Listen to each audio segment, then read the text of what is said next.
Putin abre o jogo. Na sua mente, o solo ucraniano inteiro já é dele. Onde as botas de Moscou tocam, o Kremlin decreta território conquistado sob seu domínio. Entretanto, essas mesmas marchas agora fogem do avanço inimigo, longe das glórias prometidas. Agora, a corrida russa é rumo ao submundo, buscando refúgio nas profundezas do próprio solo. Já no fronte de Zelensky, o embate transcende meras demarcações geográficas ou disputas por hectares. O foco do líder ucraniano é a essência da pátria, soberania absoluta e liberdade inegociável, pois ele não vive apenas de promessas vazias. Ele executa cada plano, enquanto Moscou subestima a resistência, pregando uma incapacidade ucraniana ilusória. Contudo, os êxitos cotidianos e as investidas cirúrgicas das forças de elite provam o contrário. Ficou claro, a Ucrânia não apenas resiste,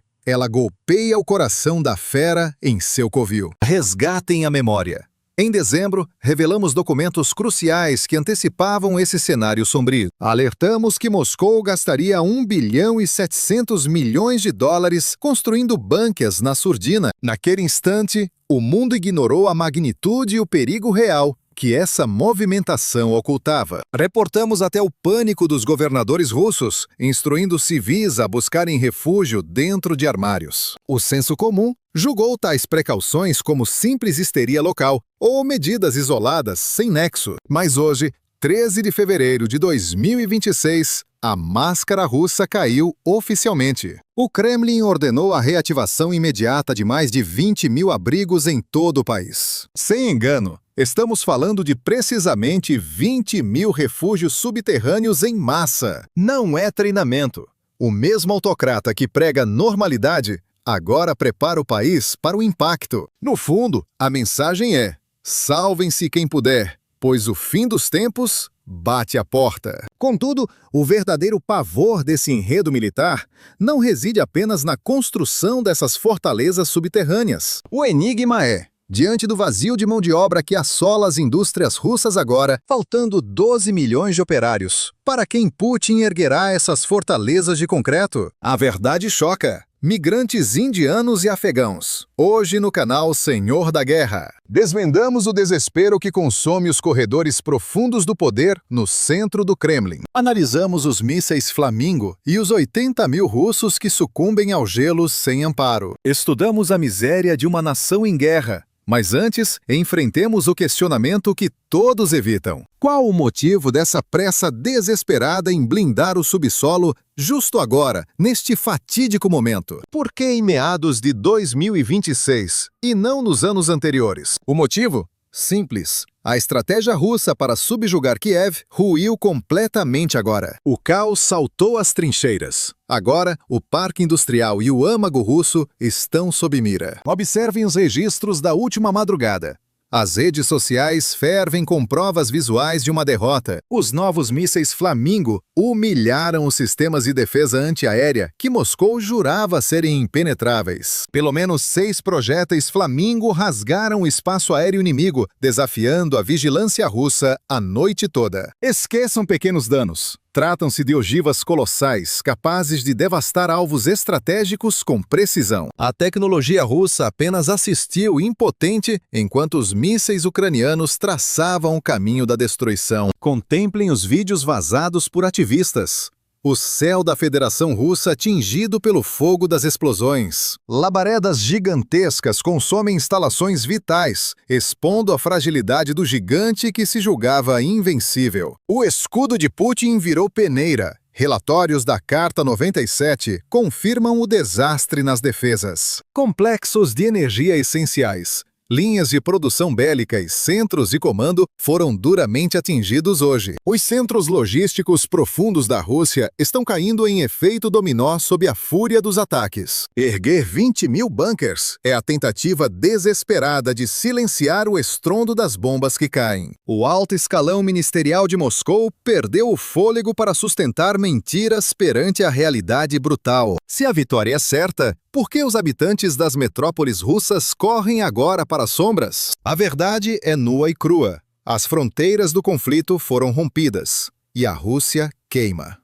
O conflito agora respira dentro dos lares, dos quartos e dos refúgios de cada cidadão russo. Antigamente diziam que era apenas uma limpeza nos porões de Leningrado. Aquilo era algo regional. Hoje, de Vladivostok a Kaliningrado, todo governador recebeu a mesma diretriz: cavar.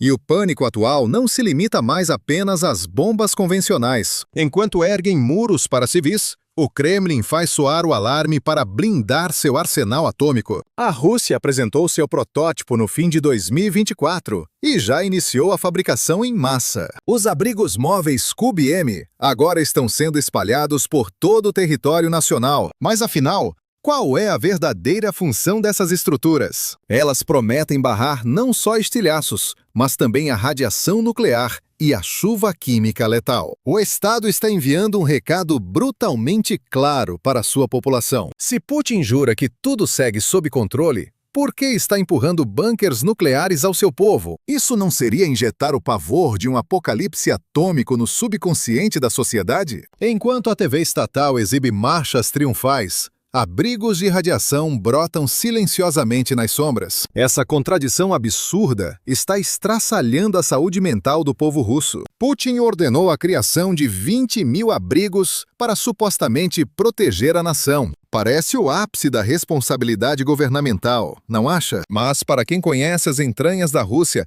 essa ordem tem outro nome: desvio de verba. Na verdade, existe uma pergunta fundamental que o cidadão comum deveria estar fazendo. Esses bilhões de rublos serão mesmo investidos na segurança da população ou vão simplesmente evaporar nos bolsos dos empreiteiros ligados ao Kremlin? A resposta é óbvia, pois nas terras de Moscou, o setor de construção civil é famoso por ser o maior ralo de corrupção do país. Isso não é um erro, é o próprio sistema.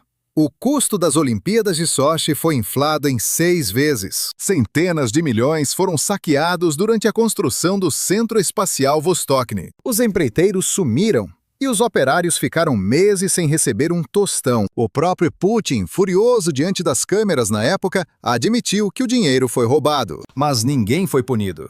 Por isso, analistas chamam esse programa de 20 mil abrigos de golpe de guerra. O conflito abre uma janela de ouro para saques em estruturas autoritárias como a russa. A fiscalização é afrouxada, orçamentos inflam e licitações são aprovadas sem qualquer critério. E ninguém presta contas. Vamos desmascarar o funcionamento desse esquema passo a passo. Primeiro, os fundos públicos escoam de Moscou diretamente para as províncias. Cada governador, sob pretexto da urgência da guerra, ignora qualquer concorrência pública e entrega o contrato de bandeja para alguma empresa amiga do poder. Geralmente são firmas de fachada fundadas por ex-agentes da KGB ou generais reformados da defesa. É aí que a qualidade do material é sacrificada. Cortam gastos com pessoal e maquiam relatórios afirmando que tudo foi concluído digitalmente. Na prática, abrigos ditos reformados são apenas latas de lixo pintadas com portas enferrujadas. A ventilação não funciona e as instalações hidráulicas sequer existem. E o reforço do concreto segue padrões medíocres de 40 anos atrás. Portanto, essas estruturas não foram feitas para suportar uma guerra. Estão tão podres que desabariam com um tremor leve, mesmo em tempos de paz. Resultado? A proteção que deveria salvar vidas existe apenas nas planilhas do governo. No mundo real, não passam de cemitérios simbólicos, aguardando suas vítimas. Na entrada, lê-se a placa de instalação de defesa civil. Mas quem se atreve a entrar ali só sente o cheiro da morte, não da sobrevivência. Por outro lado, há um abismo colossal sendo ignorado bem diante dos nossos olhos. Verbas desviadas e material de quinta categoria. O roubo foi descarado. Mas afinal, quem sobrou para erguer essas estruturas? A meta são 20 mil abrigos. Precisa-se de aço, cimento e braços. O Kremlin tem a matéria-prima, mas não tem o homem. Os dados oficiais do jornal Izvestia escancaram a tragédia. A economia russa vai implodir sem 12 milhões e 200 mil novos trabalhadores em breve. Hoje, a Rússia não é um canteiro de obras. é um cais fantasma abandonado. 3 anos de conflito simplesmente varreram a força produtiva do mapa. 3 ondas avassaladoras aniquilaram o capital humano que sustentava a nação. O primeiro golpe veio com a mobilização em massa. Cerca de 1 milhão de homens sumiram, Ou foram para o fronte, ou voltaram em caixões. Eram mestres de obras e guindasteiros. Putin trocou suas pás por fuzis e os mandou para a vala. O segundo golpe foi a fuga de cérebros. Engenheiros, arquitetos e mentes brilhantes escaparam no primeiro tiro. Se hoje desenhassem um abrigo, seria apenas papel e tinta. Os especialistas capazes de tirar o projeto do chão já cruzaram a fronteira faz tempo. A terceira onda foi o êxodo migratório. Tajiques, uzbeques e kirguizes, o motor invisível da construção civil russa, fugiram do rublo derretido e do medo de serem jogados na linha de frente à força. Aquela multidão que batia concreto às 6 da manhã desapareceu das ruas de Moscou num piscar de olhos. Para quem Putin vai construir? A resposta é uma piada de mau gosto da United 24 Media. O Afeganistão. É inacreditável, mas é a pura verdade. Putin agora mendiga mão de obra aos talibãs. A história adora uma ironia perversa. Do país onde os soviéticos sangraram numa guerra inútil, da terra que ele rotulou de terrorista por décadas. Agora, ele implora por pedreiros de lá. O plano é ambicioso. Reformar milhares de bunkers pelo território. Só que as mãos que deveriam espalhar o cimento estão apodrecendo em Donetsk. E a imagem patética da serpente devorando a própria cauda. Abrigos podem até deter estilhaços. Mas e o frio congelante? Ao focar em bunkers, Putin deixou as casas dos vivos sem aquecimento. O relato do Moscow Times de 8 de fevereiro é de dar calafrios. Em Belgorod, com o colapso da infraestrutura sob bombas, 80 mil pessoas ficaram entregues ao gelo sem nenhuma calefação. Imaginem a cena. São 20 graus abaixo de zero lá fora e o radiador da sua sala virou um bloco de gelo. O Estado diz: não ligue para o frio em casa, estamos fazendo um bunker para você. Lá também é gélido, mas é concreto puro. A potência energética não consegue aquecer o próprio povo. E o que dizer da comida na mesa? Bilhões de rublos queimados em 20 mil bunkers, enquanto o bolso do russo está vazio. A análise da Turk Rus é letal. A classe média na Rússia virou fumaça. Só restam os novos miseráveis. Em dezembro, a manteiga era vendida sob cadeado. O cenário só piora. Segundo o Charter 97, professores e funcionários na Sibéria estão trabalhando de graça, sem salários. Vídeos nas redes sociais destroçam a máscara de superpotência do Kremlin. Aposentados reviram latas de lixo em busca de migalhas para sobreviver. Mães se endividam no banco para comprar leite. A mentira de Putin sobre o crescimento caiu por tardo. O eco do vazio ressoa nas geladeiras russas. A análise de 1º de fevereiro do Charter 97 confirma: o pior pesadelo do Kremlin virou realidade. A esperança da vitória evaporou. Agora, a luta é puramente pela sobrevivência. Não podemos ignorar outra catástrofe financeira iminente: o colapso dos empréstimos imobiliários. Para frear a inflação galopante, o Banco Central russo disparou os juros para 21%. E qual o impacto real disso? O cidadão comum está asfixiado, sem chance de financiar uma casa, um carro ou sequer obter crédito. O mercado imobiliário da Rússia simplesmente ruiu, virando pó diante da crise. Jovens enterraram o sonho da casa própria. Hoje, adquirir um teto na Rússia equivale à escravidão perpétua. Enquanto a população clama por um abrigo digno para descansar, o governo entrega, ironicamente, apenas 20 mil bunkers como única moradia nova. O Estado não está mais construindo lares para seu povo. Estão erguendo masmorras de sobrevivência.